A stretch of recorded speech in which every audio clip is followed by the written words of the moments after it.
The massive view screen on the bridge of the UN Defender showed the approaching alien ships. Their sleek purple-hulled vessels moved with a grace that made Earth's best ships look clumsy by comparison. Admiral Jack Harris stood with his hands clasped behind his back, his weathered face revealing nothing of his inner thoughts. "They're hailing us again, sir," said Lieutenant Penny Clark from her communications station. Harris nodded once. "Put them through." The screen flickered, and the face of High Commander Zektar appeared. The alien had bluish-gray skin with iridescent patches around the eyes. What passed for a mouth curved into what humans had learned was the Vorax equivalent of a smile. "Admiral Harris," Zektar's translator converted his clicks and whistles into smooth English. "My delegation is ready to board your station for the scheduled inspection tour." "We await your arrival, High Commander," Harris replied with practiced diplomacy. "Docking Bay 4 is prepared for your shuttle." After the communication ended, Commander Susan Miller approached the Admiral. "I still don't like this, sir. Giving aliens a tour of our defense system seems like poor strategy." Harris sighed. "Orders from the top, Susan. President Ward believes transparency will build trust. The Vorax Confederation controls 27 star systems. If they wanted to crush us, they could have done it without asking for a tour first." Miller wasn't convinced. "Something feels off about these aliens. They're too interested in our military capabilities." "Keep those thoughts to yourself during the tour," Harris warned, "but keep your eyes open too." 3 hours later, Admiral Harris led the alien delegation through the gleaming corridors of Luna Command, Earth's primary orbital defense headquarters. The station hung in space above the cratered lunar surface, its spinning rings creating artificial gravity. The delegation consisted of Zektar and 4 other Vorax representatives. They moved with a fluid grace that reminded Harris of cats. Their environmental suits were thin and hardly visible, suggesting technology far beyond Earth's bulky space gear. "And this is our primary weapons control center," Harris explained as they entered a large room filled with humans working at various stations. Holographic displays showed the positions of Earth's defensive fleet, 50 ships of various sizes patrolling the space between Earth and Mars. Zektar approached one of the displays. "These are all of your military vessels?" he asked. "Our main defense fleet, yes," Harris answered carefully. "We have some older vessels in the outer system on scientific missions." The alien made a trilling sound that his translator didn't convert. The other Vorax responded with similar sounds. "Is something amusing, High Commander?" Harris asked. Zektar tilted his head. "Forgive me, Admiral. It's just that your vessels seem, how do humans say it, behind the times?" Susan Miller stepped forward. "Our ships are perfectly capable of defending Earth space." "Of course, Commander," Zektar replied smoothly. "For a species that achieved faster-than-light travel only 80 years ago, these are adequate efforts." Miller's face flushed with anger, but Harris placed a warning hand on her shoulder. The tour continued to the shipyard where Earth's newest vessel, the UN Defender 2, was under construction. The skeletal frame of the massive ship hung in space, surrounded by construction, drones and human workers in spacesuits. "This will be our flagship when completed," Harris explained. "Nuclear fusion drives, magnetic shield array, and our most advanced railgun technology."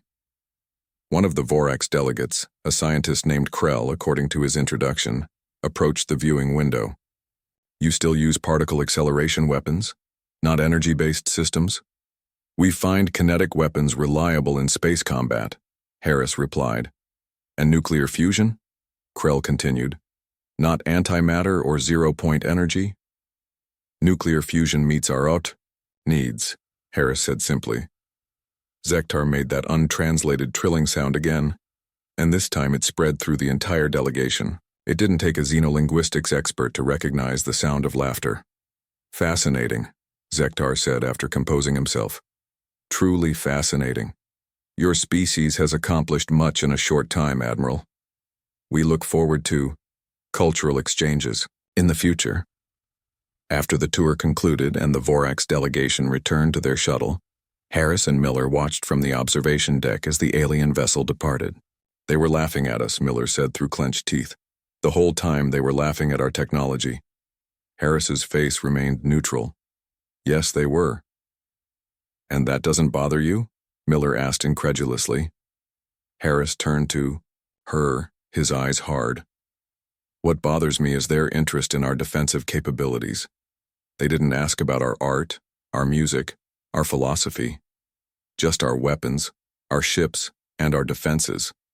Miller crossed her arms. I noticed that too. What do you think it means? Nothing good, Harris replied. He pulled out his secure tablet and typed a brief message. I'm sending word to Luna Command. I want the Phoenix Protocol initialized.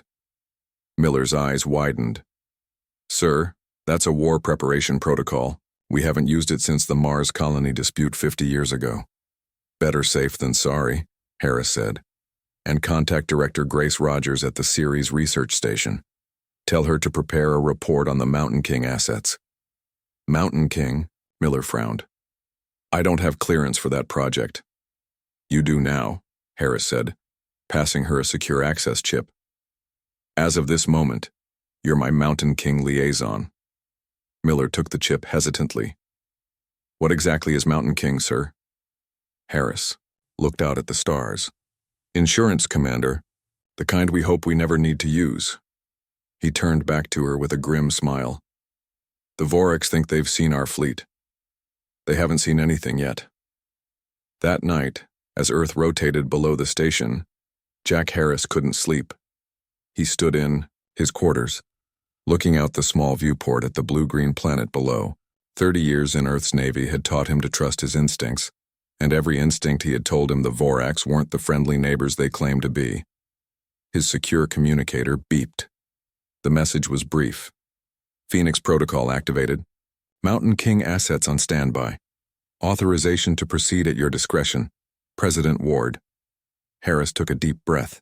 For 50 years, humanity had maintained two separate technological paths. The public one, which they showed to the stars, and the classified one, hidden in secret bases throughout the solar system. If his suspicions about the Voraks were correct, humanity might soon need to reveal what it had been hiding all these years. He just hoped it would be enough. 3 months passed since the Voraks' visit. Earth continued its daily business, but in military circles, tension grew. Commander Susan Miller stood beside Admiral Harris in the main control room of Luna Command as they watched the large screen, showing the edge of the solar system. Red dots marked the positions of newly arrived Vorax ships. 17 vessels now, Miller said, her voice tight. That's 3 times the number from their diplomatic visit. Harris nodded grimly. And they're not answering our hails. Our embassy on their homeworld has gone silent, too. President Ward's face appeared on a side screen.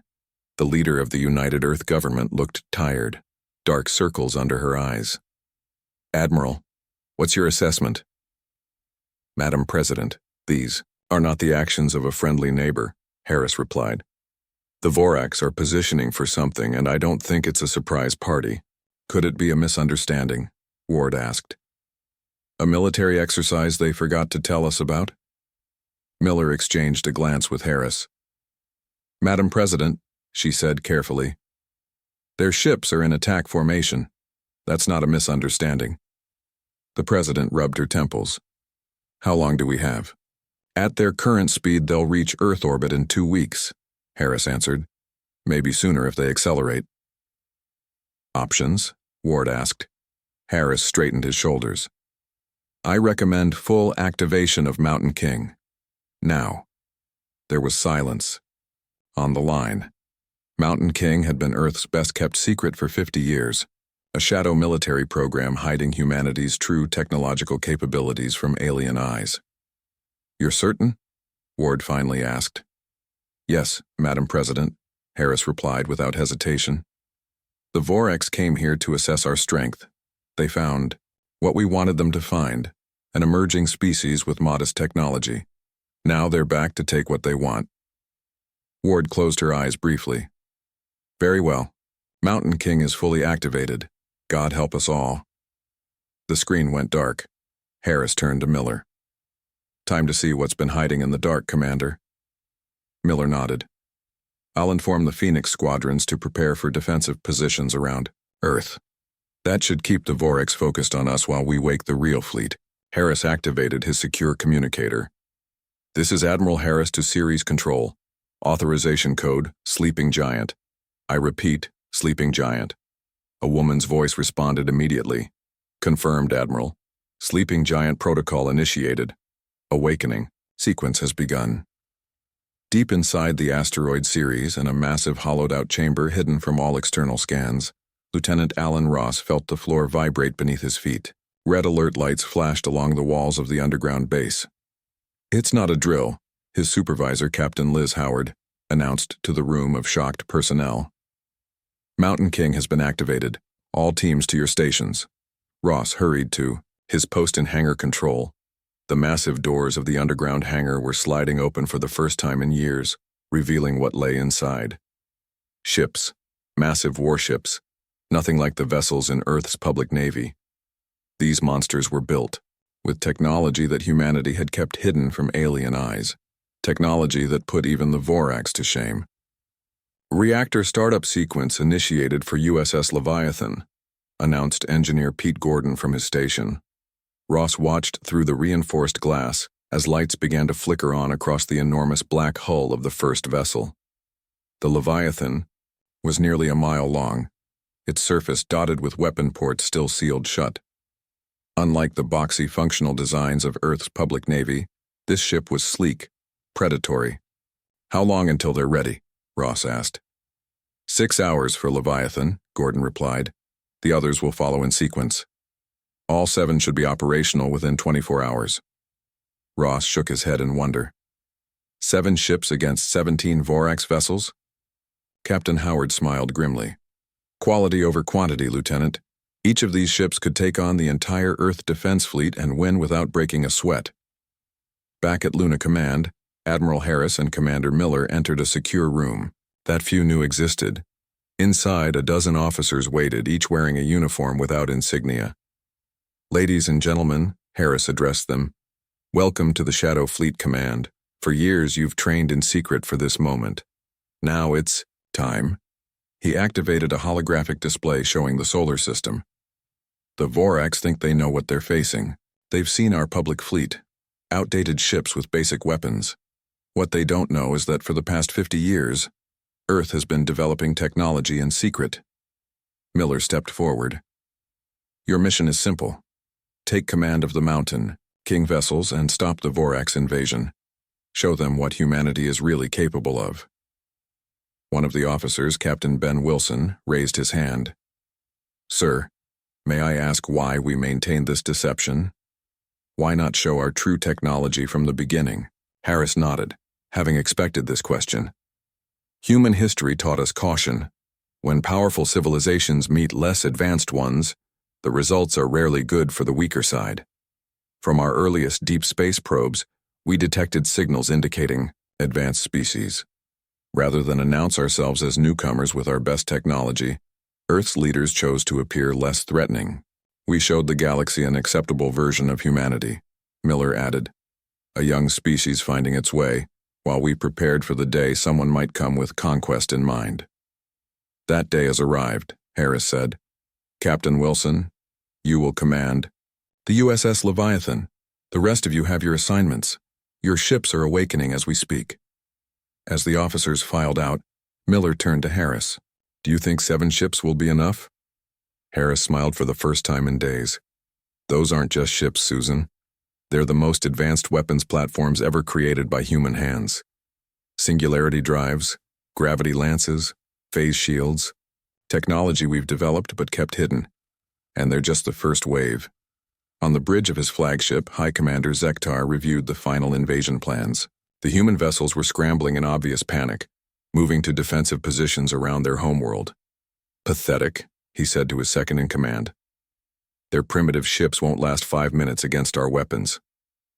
Should we offer them surrender? Terms? His officer asked. Zektar considered this. Yes, we want their resources and territory intact.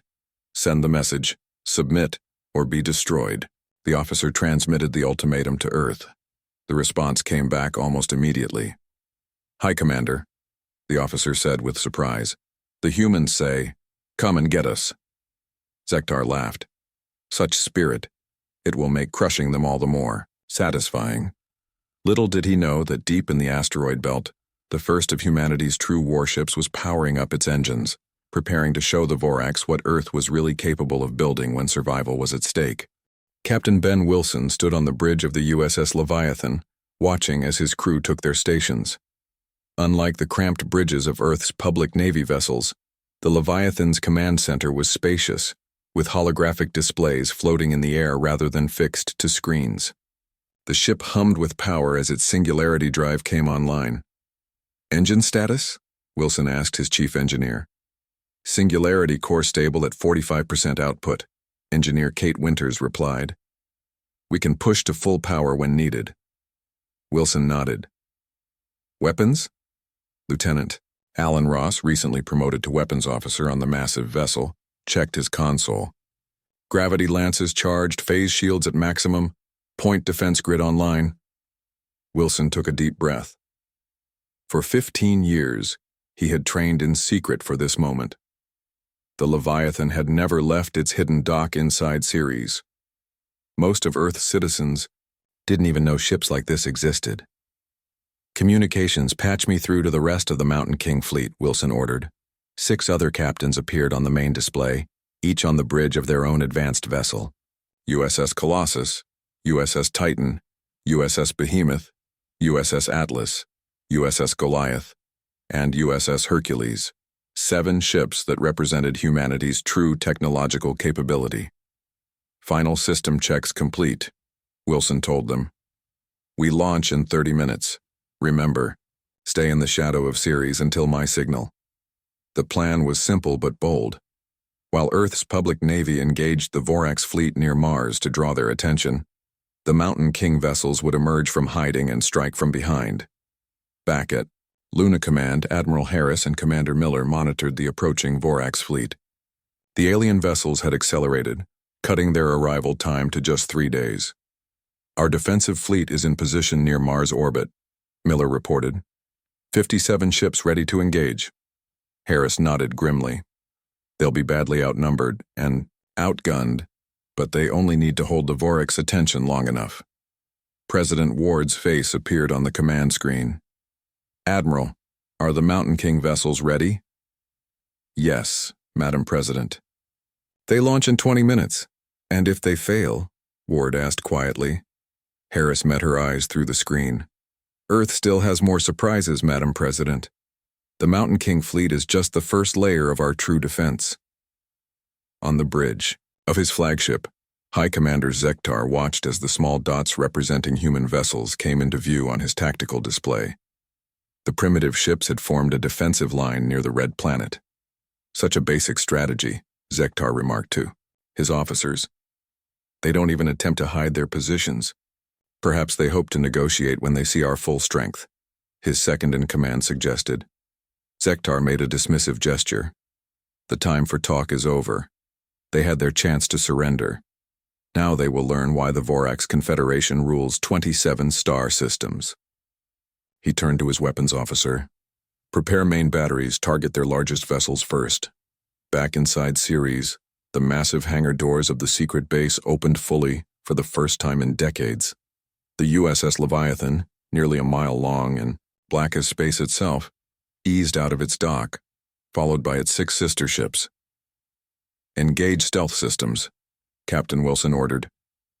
The outside of the Leviathan's hull rippled slightly as its light-bending technology activated, making the massive ship nearly invisible against the backdrop of space. "Course set for Mars intercept," the navigator reported. "ETA 40 minutes at half power." Wilson nodded. "Let's introduce ourselves to our unwelcome visitors." The Vorax fleet approached Mars, weapons charged. Earth's defensive fleet held position, their outdated ships looking small and vulnerable against the alien armada. "Human vessels in range," reported the Vorax weapons officer. "Firing solutions complete. Fire at will," Zektar ordered. Brilliant beams of energy lanced out from the Vorax ships, striking the first line of human vessels. Explosions blossomed in the vacuum of space as 3 Earth ships were destroyed instantly. "Poor souls," Commander," Miller whispered as she watched from Luna Command. "They knew the risks," Harris replied solemnly, "and they're buying time for the real show to begin." Earth's vessels returned fire, their railguns launching hypervelocity projectiles that mostly bounced off the Vorax ship's energy shields. A few got through, causing minor damage to 2 alien vessels. Zektar laughed as he watched the battle unfold. "Is this truly the best they can offer? Their weapons barely scratch our shields." His tactical officer suddenly leaned forward, staring at his display. "Hi, Commander, I'm detecting unusual energy readings behind our fleet." "Source?" Zektar demanded. "Unknown. There's nothing there, but the readings suggest—" The officer trailed off, his expression confused. At that moment, Captain Wilson gave the order aboard the Leviathan. "Disengage stealth systems. All Mountain King vessels, reveal yourselves." Like ghosts materializing from nothing, 7 massive human ships appeared behind the Vorax fleet. Each dwarfed even Zektar's flagship, their sleek black hulls bristling with weapon ports that were now opening. "What is this?" Zektar hissed, rising from his command chair. "Where did those ships come from?" On the main communication channel, Captain Wilson's voice rang out across both fleets. "Vorax Command, this is Captain Ben Wilson of the United Earth Navy Shadow Division. You have entered sovereign human space with hostile intent. Power down your weapons and withdraw, or we will respond with appropriate force." Zektar stared at the human vessels in disbelief. Their design was nothing like the primitive ships they had observed. These vessels radiated power unlike anything he had seen before. "Hi, Commander," his science officer reported, voice shaking. "Scans indicate those human ships are running on— I can't believe this. Singularity drives. Their energy output is off our charts." "Impossible," Zektar snarled. "They showed us fusion technology. Kinetic weapons, nothing like this. They deceived us," his second-in-command realized.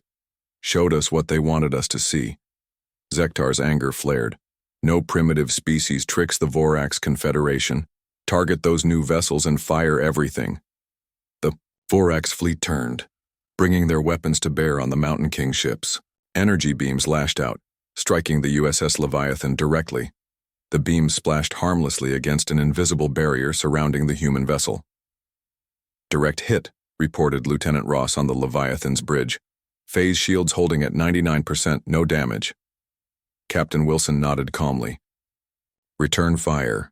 Target their flagship. 1 gravity lance, minimum power. Let's give them a demonstration." Ross pressed his finger to the control panel. From the front of the Leviathan, a ripple spread through space itself as the gravity lance fired. The weapon didn't fire energy or projectiles. It manipulated gravity in a concentrated beam. The effect was spectacular. The Vorax flagship's shields crumpled instantly as space-time warped around them. The front third of the massive alien vessel imploded, crushed by forces it was never designed to withstand. On the bridges of both fleets, humans and aliens alike watched in stunned silence. "My God," whispered Commander Miller from Luna Command. What remained of his flagship, High Commander Zektar stared at the devastation in shock. The humans had weapons that bent the fabric of reality itself, and they had kept them hidden waiting. "High Commander," his surviving second-in-command said quietly, "perhaps we should reconsider our approach to Earth." For the first time in his military career, Zektar found himself speechless as he faced a terrifying truth. The Vorax hadn't been the hunters at all. They had been the prey. Chaos erupted among the Vorax fleet. With their flagship crippled and their high commander in shock, the alien vessels broke formation. Some turned to flee while others frantically fired their weapons at the human ships. Captain Wilson watched calmly from the bridge of the Leviathan. "Hold position," he ordered his fleet. "Let them make the next move." Lieutenant Ross kept his eyes on the tactical display. "Sir, 3 Vorax cruisers are powering up their main weapons. They're targeting Earth's defensive fleet." Wilson's expression hardened. "Protect our people. USS Titan and USS Hercules, intercept those cruisers. Disable their weapon systems only." The 2 human vessels moved with surprising speed despite their massive size. The Titan positioned itself between the Vorax cruisers and Earth's smaller ships. When the alien vessels fired, their energy beams struck the Titan's phase shields and dissipated harmlessly. "Return fire," ordered Captain Diane Wells of the USS Titan. "Target their weapon emplacements, precision strikes only." The Titan's point defense system fired dozens of small, focused gravity pulses. Each one struck a weapon port on the Vorax cruisers with surgical precision. Metal twisted and crumpled as localized gravity fields intensified 1,000-fold. Within seconds, the 3 alien vessels were effectively disarmed. On the remnants of the Vorax flagship, High Commander Zektar struggled to comprehend what was happening. Emergency systems blared around him as crews fought to keep the vessel from breaking apart completely. "Status report," he demanded of his surviving officers. "We've lost the forward third of the ship," his second-in-command replied grimly. "Engines at 30% capacity. Main weapons offline. 3 of our cruisers have been disabled." Zektar stared at the tactical display. The 7 human vessels had barely moved. They formed a loose semicircle, blocking the path back to Earth but making no aggressive moves after the initial demonstration. What are they waiting for? Zektar wondered aloud. They could destroy us all. "Perhaps that's not their goal," suggested his science officer. "The human captain asked us to withdraw." Zektar's pride rebelled at the thought of retreat, but his tactical sense finally overcame his anger. "Open a channel to their lead vessel." At Luna Command, Admiral Harris and Commander Miller watched the battle with growing relief. The Mountain King fleet had performed even better than expected. "Sir," a communications officer called out, "the Vorax flagship is hailing the Leviathan." Harris allowed himself a small smile. "Patch it through to us as well." On the main screen, they saw High Commander Zektar. The alien looked decidedly less confident than during his tour of Earth's facilities months ago. "Captain Wilson," Zektar began, his translator struggling to mask the tension in his voice, "you have demonstrated your technological superiority. We will withdraw our forces beyond your solar system as requested." Wilson's face remained neutral. "You entered our space with hostile intent, High Commander. You fired on our vessels. The Vorax Confederation has committed an act of war against Earth." Zektar's facial patches pulsed with color. "We misunderstood the situation. We believed your species was less advanced and might benefit from Vorax guidance." "You mean Vorax conquest," Wilson corrected. "Let's not pretend otherwise." From Luna Command, Admiral Harris cut into the transmission. "High Commander, this is Admiral Jack Harris. We will allow your withdrawal on one condition. The Vorax Confederation will send representatives to Earth to discuss formal peace terms." Zektar recognized Harris from their previous meeting. His eyes narrowed. "You deceived us, Admiral. You showed us obsolete technology, made us believe your species was barely capable of defending itself." Harris nodded. "And you laughed at what you saw. You judged us weak and came to conquer. Tell me, High Commander, was our deception worse than your intentions?" Zektar had no answer. After a moment, he spoke again. "We will send representatives to discuss peace terms. Allow us to retrieve our damaged vessels." "Granted," Harris replied. "You have 6 hours to collect your ships and withdraw beyond Mars' orbit. The Mountain King fleet will escort you to ensure there are no misunderstandings." After the communication ended, Harris turned to Miller. "Well, Commander, it seems our 50-year deception paid off." Miller smiled with relief. "Yes, sir. Though I suspect the Vorax won't be the only ones surprised by today's events." Harris raised an eyebrow. "What do you mean?" "Earth citizens, sir. Most of them have no idea these ships exist. How do we explain the Mountain King fleet to our own people?" Harris hadn't considered that. For decades, only a select few knew about humanity's shadow technology program. Most citizens believed the public fleet represented the extent of Earth's capabilities. "The truth, Susan," he decided. "It's time for the whole truth." 12 hours later, President Ward addressed the United Earth government from Geneva. Behind her, large screens showed images of the Mountain King vessels now in orbit around Earth, their massive black hulls gleaming in the sunlight. "Citizens of Earth," Ward began, Today I speak to you about a program that has existed in secret for 50 years. As we ventured into deep space, our early probes detected signals from advanced civilizations. Earth's leaders made a difficult decision to hide our true technological capabilities while presenting a more modest face to the galaxy. She paused, letting the information sink in. Yesterday, that decision saved countless lives when the Vorax Confederation attempted an invasion of our system. Their forces were repelled not by the fleet you've known about, but by vessels developed, in secret, the Mountain King fleet. Around the world, people watched in awe as camera drones captured footage of the 7 enormous ships. They dwarfed anything in the public navy, their design unlike anything civilians had seen before. I understand many of you feel deceived, the president continued. You have questions about what else might have been kept from you. I promise complete transparency moving forward. The time for secrets is over. On the bridge of the Leviathan, Captain Wilson watched the president's address on a side screen, while his main focus remained on the Vorax fleet retreating from the solar system. Do you think they'll be back? Lieutenant Ross asked quietly. Wilson shook his head. Not with hostile intentions. They know what we're capable of now. What they don't know is that the 7 ships they saw are just the beginning. Ross looked surprised. Sir? Wilson smiled slightly. The Mountain King fleet was Phase 1 of our secret program, Lieutenant. Why do you think we hollowed out so much of Ceres? As if to answer his question, a secure communication came through from Admiral Harris. Captain Wilson, once the Vorax are clear of the system, bring the Leviathan back to Ceres. It's time to wake the rest of the fleet. Wilson acknowledged the order, then gazed out at the stars. For half a century, humanity had prepared for this moment, the day when they would finally reveal their true strength to the galaxy, not as conquerors, but as defenders who would not be conquered. And this was just the beginning. 1 month after the failed Vorax invasion, High Commander Zektar stood in the Grand Hall of the United Earth Government headquarters in Geneva. The room was circular with tall windows looking out over Lake Geneva. Zektar wore formal attire rather than his military uniform, a gesture of peace. Across from him at the large oval table sat President Ward, Admiral Harris, and representatives from Earth's nations and off-world colonies. Captain Ben Wilson and Commander Susan Miller were also present, having become heroes to Earth's people.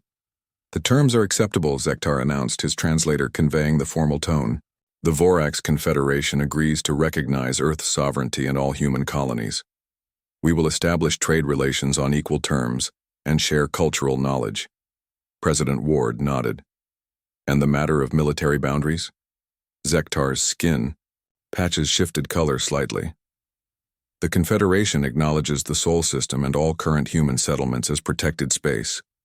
No Vorax military vessels will enter these regions without prior permission. Admiral Harris watched the alien carefully. And what will you tell the other species in your Confederation about us? Zektar turned to face Harris directly. The truth, Admiral, that humanity possesses technology equal to or beyond our own.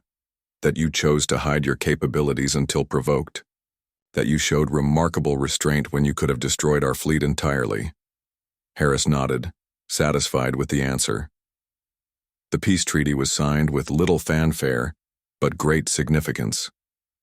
For the first time, humanity had established its place among the spacefaring civilizations not as newcomers to be conquered, but as equals to be respected. After the formal proceedings, Zektar approached Harris privately. I must know, Admiral. How long have you possessed this technology? The singularity drives? The gravity weapons? Harris considered the question. The first prototypes were developed nearly 80 years ago. The Mountain King program began 50 years ago, when our deep space probes detected your civilization and others. Zektar seemed genuinely puzzled. But why hide it? You could have announced yourselves to the galaxy as a major power. Harris smiled slightly. Earth's history taught us caution. Throughout our past, when technologically advanced societies encountered less developed ones, the results were rarely good for the less advanced. We decided to appear modest while preparing for the worst. A wise strategy, Zektar admitted. One we will not forget. After the Vorax delegation departed, a second more private meeting took place deep beneath the Geneva complex. Admiral Harris, Captain Wilson, Commander Miller, and President Ward gathered with a small group of scientists and military leaders. The Mountain King fleet performed even better than expected, said Director Grace Rogers, head of the secret program. All 7 vessels maintained peak efficiency during combat operations. And the next phase? President Ward asked. Rogers activated a holographic display showing the interior of Ceres. Beyond the hangar that had housed the 7 ships of the Mountain King fleet, an even larger chamber was visible. The Olympus Protocol is ready for implementation, Rogers announced. The next 12 vessels are 90% complete. They incorporate everything we learned from the Mountain King ships, with several significant improvements. Miller looked impressed. Bigger than the Leviathan? Not bigger, Rogers corrected. More advanced. The Olympus ships use dimensional folding technology. They're actually smaller on the outside but contain more internal space due to localized space-time manipulation. Wilson whistled softly. You're bending reality itself. That's an accurate if simplified description, Rogers agreed. The question now is, do we proceed with bringing these ships online, or do we maintain some level of technological secrecy? All eyes turned to President Ward. She was quiet for a long moment. The existence of the Mountain King fleet is now public knowledge, she finally said. But the Olympus Protocol will remain classified for now. Let the galaxy believe they've seen the extent of our capabilities. Harris nodded his agreement. The Vorax have learned their lesson, but there may be other species out there who would still see us as a threat or target. Keeping an ace up our sleeve is good strategy. 2 days later, Captain Wilson returned to the Leviathan, which orbited Earth alongside its sister ships. The massive vessels had become symbols of human ingenuity and foresight. Tourists in small ships circled at a safe distance, taking pictures of the mighty vessels that had saved Earth. Lieutenant Ross met Wilson on the bridge. Orders, sir? We're heading back to Ceres, Wilson replied. The Leviathan is scheduled for upgrades. Ross looked surprised. Upgrades? But this ship is already beyond anything the Vorax have. Wilson smiled. That's the thing about humans, Lieutenant. We never stop improving. As the Leviathan broke orbit and headed for the asteroid belt, Admiral Harris and Commander Miller watched from Luna Command. Do you think they'll ever come back? Miller asked. The Vorax, I mean. As enemies? No, Harris replied confidently. But as trading partners, scientific collaborators, perhaps even friends one day, that's more likely. A month ago they were laughing at our primitive ships, Miller said with a small smile. Funny how quickly things can change. Harris nodded. That's a lesson as old as humanity itself. Never judge by appearances alone. In the following weeks, ships from other alien civilizations began to appear at the edge of the solar system, not with hostile intent, but with diplomatic messages and requests for meetings. Word had spread quickly through the galaxy about the humans and their hidden fleet. Species that had previously ignored Earth now sought alliances and trade agreements. President Ward established the Interstellar Relations Council to handle the sudden influx of alien interest. Admiral Harris was appointed as its military advisor. It seems our little deception had unexpected benefits, Ward said during the council's first meeting. We've gone from being seen as an easy target to being one of the most sought-after allies in this sector of the galaxy. Harris smiled. People tend to want friends who can protect them, and enemies don't attack those they fear. What happens next? Asked one of the council members. We proceed carefully, Ward replied. We establish ourselves as a peaceful but powerful species. We learn from these other civilizations while continuing to develop our own technology. And most importantly, she looked around the table at the assembled leaders of humanity. We remember the lesson of the Mountain King. In a dangerous galaxy, appearing weak when you are strong can sometimes be the wisest strategy of all. Deep within Ceres, work continued day and night on the Olympus fleet. And in other secret facilities throughout the solar system, Even more advanced projects took shape. Humanity's insurance policy in a universe where not every species might come in peace. They had revealed one secret to save Earth, but humanity had many more secrets, yet to share with the stars when the time was right.